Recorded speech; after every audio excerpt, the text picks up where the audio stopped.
Tired of constant notifications from WhatsApp groups? In this video, we walk you through how to mute and unmute WhatsApp group chats, quick, easy, and fully customizable. For this, go and open WhatsApp on your phone. Then select Desire WhatsApp group chat to mute the notifications. Tap on the group name at the top. Scroll down and click on Notifications.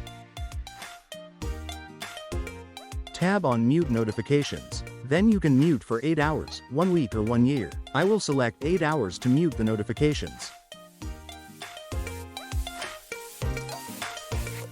Under Calls section, you can select Mute Notifications to mute the call's notifications. Choose the desired duration for muting. If you want to unmute, click on Same section and then click on Unmute at the bottom as shown here. In this way we can mute and unmute WhatsApp group notifications. Please like, share and subscribe for similar videos. Also click on bell icon so that you will not miss any update.